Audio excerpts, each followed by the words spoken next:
Hey there, it is Faith Talk Live. I'm Rick Probst. And I'm Dan Ratcliffe. You're watching Facebook Live or YouTube Live. There she is, one of our favorite guests. It is Lisa Anderson. She is the host of The Boundless Show. And those earrings, Dan was marveling at those earrings. I want a pair of them. Yeah, well, I think wait for Christmas. We'll see what Christmas brings for you, Dan. Looks beautiful. I know Christmas for you, Lisa, is probably earrings like that and those pumpkin spice lattes you love so much. You guys, you can't even bring that up or things are going to get crazy. I'm telling you, I need to just buy a house in the Caribbean so I have something to look forward to in the winter. Colorado winters aren't even that bad, and I still get weird about them. I used to live near Fargo, North Dakota, for crying out loud. Gosh. I shouldn't be complaining, but no wonder why you have PTSD with winter. I am. I'm just over it. Yeah, overall. Where were you born? Were you born in North Dakota? I was born in northern Minnesota, which is weird. But then I lived in North Dakota for a little bit. Then I grew up actually in California. So this is part of my problem. It's just I'm all over the map. I can't decide where I'm from. So California for the most part, but then my folks retired by choice from California back to northern Minnesota. So there's been a lot of hurt there. Interesting. See, you can blame them for you liking to poke the dog and stir things up because that's just what you do. I think they'll have to. Yeah. Although when I go back to Minnesota, it doesn't work because everyone there is so stinking nice. They're just like super passive about everything, and they just want to bake you a casserole. So you betcha, yeah, exactly. Lisa Anderson is the host of the Boundless Show. You hear that on Faith Talk Atlanta. It's 8:30 on Saturday night. You can find out more at faithtalkatlanta.com. Also, the Boundless podcast. We love hanging with Lisa. She's just she talks about really cool stuff. Way too cool for Dan and I. It makes us look good when she's on the show. Yeah. You can go to boundless.org to find out more. I did notice this. I don't know if I've talked about this before we get into the real stuff. But she loves guacamole, it says, and she loves quoting her mother. What is it about your mother that you like to quote? Is it just my boys love to tell my dad jokes because it's off the chain in the sense of not entertaining. It's just, it's dad. Did you hear this one? Yeah. But what is it about your mom? What's her quotes all about? Yeah. So basically, my mom was kind of an institution, and she's now with the Lord. She actually lived with me the last few years of her life because she had dementia. But when prior to dementia, she was just super opinionated. So you always kind of knew what she thought. Well, then she got dementia and things just went off the chain because then there's like no filter. But whether pre or post, my mom spoke her mind, and it was usually in some way that was generally inappropriate and offensive to people who were nearby. So she always had dating advice for me that never worked. She was generally like, Lisa, I don't know why this is so hard. Your dad and I just met at college and went to a few basketball games. So why are you taking so long doing this? So thanks, Mom. Yeah, she had some pretty awesome stories, pretty awesome commentaries. In fact, Boundless fans have said to me, we want to start like a Facebook fan page for your mom for all her quotes, because I'll put them up on Facebook from time to time, and they're pretty stellar. Yeah. What's your favorite? I know they all are, but what's your top? What's your top 1, 2? What? Well, probably one of mine is so one of my family members got his girlfriend pregnant, and they had a little girl, and when she was 2.5, they got married. Well, just the word of the pregnancy sent my mom in a tailspin, because who does that? And who is this woman that got her hooks into her precious grandson, and all of that kind of stuff. So anyway, but she started warming up to her in time. And so by the time they got married, a couple of years later, she's at the wedding, and she was totally, okay, supportive and whatever. Well, we're standing at the reception, and it's a couple of my sisters and myself, and she looks around and she says, that was really a beautiful wedding for two fornicators. First of all, who even says fornicators anymore? Secondly, my other sister and I, who were like the fixers of the family, we're like, who heard that? What do we have to clean up? Because there's like groupings of people standing all over, and mom never spoke quietly. So that's just a classic, very indicative of mom feeling. And what's funny about it is it wasn't even like, it was just a statement of fact. There was no malice. There was no, Right, you know, right. it was just like for two fornicators, they really pulled that off. Wow. If Dan and I would have been there, I know what we'd have done. I mean, we would have just Died laughing. Yeah. Well, yeah, we would have taken a drink of something and then threw it out because it's a hysterical. Like you said, there's no malice, but the timing. As long as you didn't take a drink of alcohol, because then that'd be a whole other story, and you would have been the brunt of another situation. So it would have been a couple alcoholics. Gotta watch it. Yep. My gracious. So what of that, if anything, did you get from her, you think? Well, I'm a little nervous about this because I'm like, I like to think my dad was the opposite side of the spectrum. He was like the golden retriever, just loved everyone, super friendly, very phlegmatic. And so I'm like, maybe I'm just like the perfect combination of both of them. But I will notice once in a while that I kind of say stuff. In fact, there are a couple people. One of my coworkers at Focus one time called me a walking HR violation because I had said a couple things, just about shaping up the team or whatever. So hopefully I will be able to process some of that and filter a little bit better. Yeah. People say that about us being walking HR violations a lot of times. That's why we get along so well together, Lisa. We've got to start a club. We've got to start some kind of club, support group.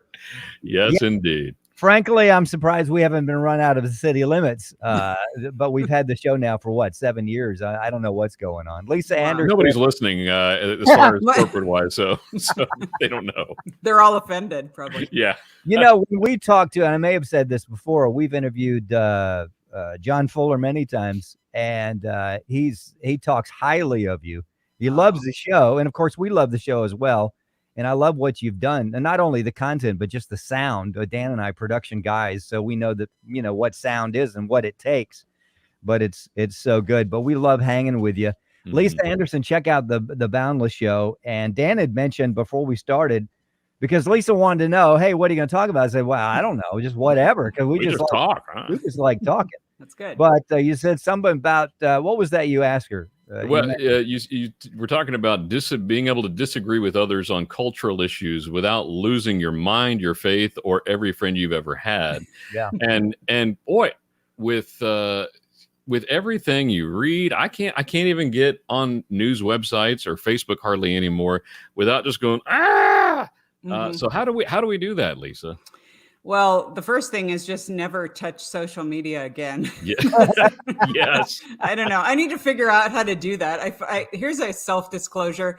I think we probably had about 12 discussions on Boundless about lessening your time on smartphones and social media. And I have yet to shake this habit. I don't know what my problem is. Some of it I have to do for my job, but some of it is just like, oh my goodness, I've even turned off notifications. I can't handle it. Anyway. Yeah, I guess. But no, here's the deal. Like I was telling my team the other day, like, oh my goodness, I wish like I could just publish an innocuous dating article for Pete's sake, because then in this last year and a half, we have covered at Boundless everything from the pandemic and the resulting isolation, especially for single people, George Floyd, and then moving into CRT, Pride Month, everything leading up to the election and the complete abyss that led to, followed up by the Capitol riots. Then we had ex-evangelicals and people leaving the faith. Then we had prominent Christian leaders with moral failures and the fallout from that.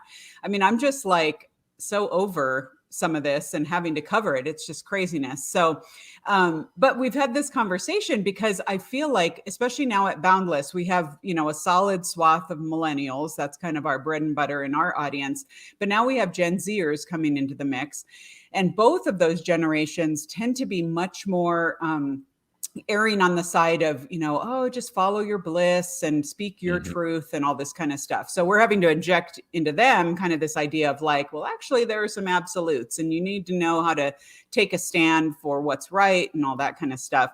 Yeah. But they're butting up against older generations that are very much like, this is how it's always been. And this is why we need this. And the problem is people are having opinions on things that really are not even absolutes, but they're holding them like absolutes, making them major issues, and then talking about them like they're some kind of authority. So for example, if we're talking about the vaccine, so like, for example, no one cares what I think about mom jeans or Crocs, guys. I mean, I don't need, like, people can wear them if they want, whatever. No one should Wait, when I care. wear my Crocs, it's not a good thing, Lisa? Is that what you're saying?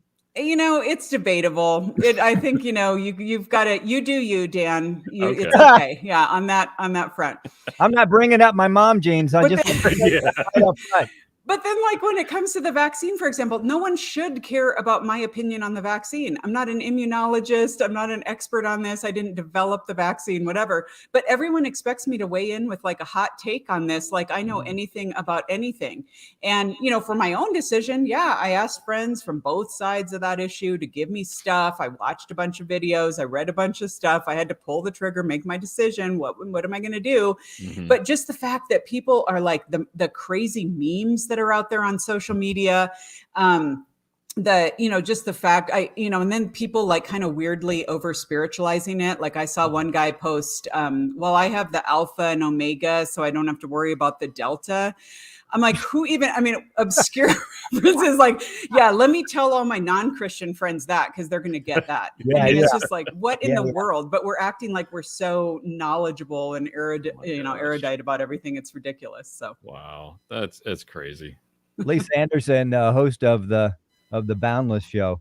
All right, so we get in the mix now. Let's just say in the office, and we have these just extreme opinions. Now, if we talk about work, we talk about faith, okay, but we start talking about stuff like this. So should we just not talk about it?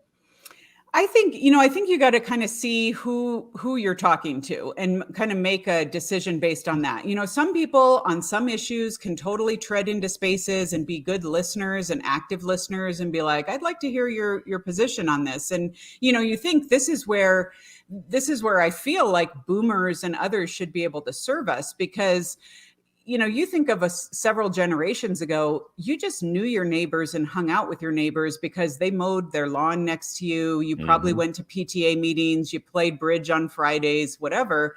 Well, now we've separated into tribes. Yeah. And so immediately, before even getting to know a person, you know a person by their platform.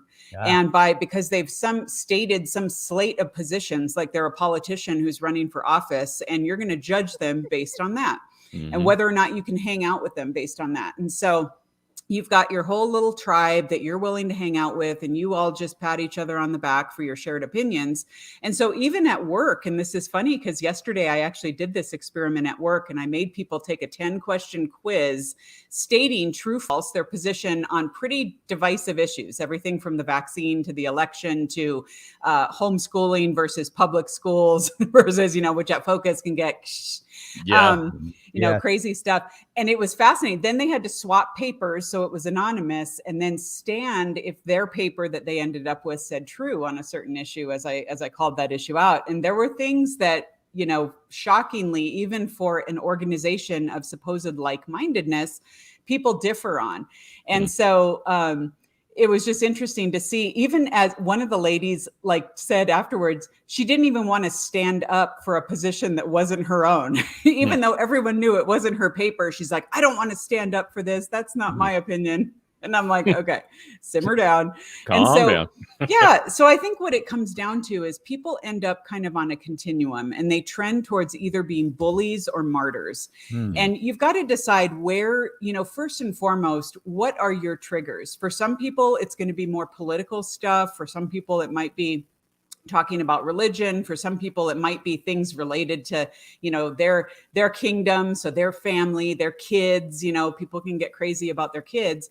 And so you just have to know, how do I react? Pay attention to how you react when people bring up certain things or make blanket statements about certain things. And then in that, you have to say, okay, what am I going to do to respond appropriately to that? So it may be that you have to walk away. It may be that you're willing to listen. It may be, but you have to be willing to drop it when you can and kind of take things into account to the point where, first of all, that what everyone has to decide is, why do we feel like we need to have so many opinions on things? I think that's first and foremost. There are some things that or if you have an opinion, that's fine, but why do you have to broadcast it? Or why do you have to cling to it like your life depends on it? And treat everybody else who doesn't agree with you like a complete idiot. Right. There are very few things, even things in our culture today, that I'm going to die on that hill. There are most things that I do have an opinion on for whatever reason, but it's not like I have to go out and like win converts to my position on a bunch of different things that are going on. And so I think it's again, being gracious, learning what to hold on to, when to speak, when not to speak. And then when it comes to like posting on social media, I always recommend this matrix to people, and it's been attributed to everyone from Socrates to Buddha. I personally got it from Toby Mac, but anyway, let's go with Toby. It's just those 3 questions, and you've seen them probably on social before. Is it true? Is it necessary? And is it kind? And most things that people want to post are going to fail that matrix on one of those questions, because a lot of things that we say are probably true. I mean, we want to put them out there because we want people to know, but we're going to be snarky about it. We're going to be unkind. We're going to be, and then the question of, is it necessary? Is this something that needs to be said? Or is it just foolish? Is it ridiculous? Is it, very a flash in the pan, something that we don't have to go after? And so kind of helping make some of those decisions is going to save us a world of hurt. Yeah. Lisa Anderson. Go ahead. Go ahead, Dan. I was going to say, we're talking to Lisa Anderson, Focus on the Family and the Boundless show. And Lisa, one thing you talked about a couple minutes ago, I'd like to go back to real quick, is you mentioned how you have Gen Zers starting to listen to the Boundless program, and how they're really more just kind of follow your thing, do whatever you want to do. I saw a Barna research study that just came out about Gen Zers and how so very few of them are actual readers of the Bible, that more than 3 or 4 times a year, and reading the Bible is just not that important to them. Do you think there's a correlation there? I think in some ways, and it's kind of like, because we've gotten into this, and because they're digital natives, Right. And for them, I mean, the idea of like not having something digital in their hand is just ridiculous. Yeah. What we see a lot is, or what they're in danger of, is getting into what I call meme theology. And that's someone just throwing up a meme or a verse, or it's just completely detached from the context of scripture, and it's just kind of thrown out there. And they're like, oh, I'm going to put that up, or I'm going to broadcast, it's a little bit of virtue signaling in that sense of like, let me just look really good and put that up. Well, they're going to like live their whole day by that and act like that's some kind of, life guide for them, without really understanding the full context of, the historical nature of scripture and the way that it plays into every area of life. And so I'm actually seeing there's a little bit of a turnaround, though, in a lot of younger adults rejecting that. And I'm excited about that. And the whole return to serious small groups for community. I mean, again, probably the pandemic has helped in this area, where younger adults, they were sent home from college, or maybe they were, they're single, they were living in an apartment by themselves, they were isolated for a year, and they're like, yeah, I can't go on like this. And so they're going after, they're getting into Bible studies. The return to small group and Bible study is big. They're very much willing to and wanting to get mentors in their lives to figure out, and again, look at last year, many of them were furloughed from their jobs. Everything that they were promised by getting these big college degrees didn't pan out for them. So they're just looking at a life ahead of them, being like, what am I actually going to do with my life? Because nothing is certain. Everything's on shaky ground right now. This whole white picket fence that was promised to me is not panning out. I've got an employee right now who, he and his wife, late 20s, 2 little boys, they just cannot buy a home in this market. And they're like, what do we do? I mean, because he's feeling very angsty about like, I'm supposed to be on a trajectory of accomplishing certain things by certain milestones, and it's not happening. And so they're having to find surer footing elsewhere. Yeah, definitely.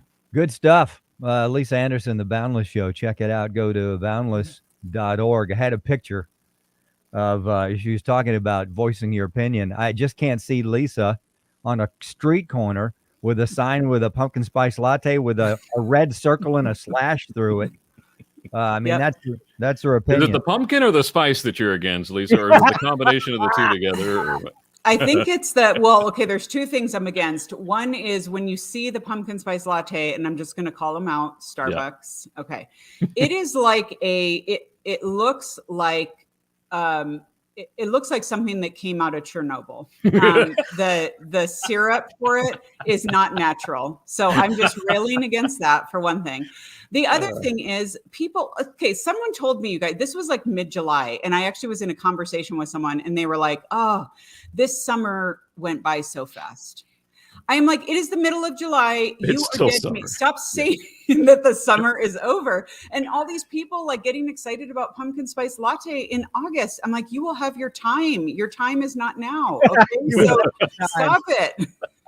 Stop putting on your flannel and acting like you are going to jump in the leaves. There are no leaves yet. So just give me the rest of my summer for Pete's sake. And I want berries to still be on sale. And I want to be able to go to work and come home from work and have there be a glimmer of sunlight still out yet. Yes. So it's kind of like, I know that fall leads into winter and that's what bugs me. So yeah, I'm with you on that, Lisa. Lisa Anderson, Boundless Show. Before we go, do you have those questions on a website somewhere? Is it boundless.org? Somebody else could use those? Or yeah, if they find us at boundless.org, they'll see that we've had conversations around this a couple times. And in fact, I've been out and about speaking some and talking about this and just kind of giving people a little bit of a direction of like, hey, where can you go with this and start having these conversations? So everything that we talk about over at boundless.org. Awesome. Lisa, we appreciate you. Always enjoy having you on the show. And of course, your program on Faith Talk Atlanta. It's lisaanderson.com, boundless.org as well. Let's take a break. We'll be right back. I'm Rick Probst. And I'm Dan Ratcliffe. This is Faith Talk Live.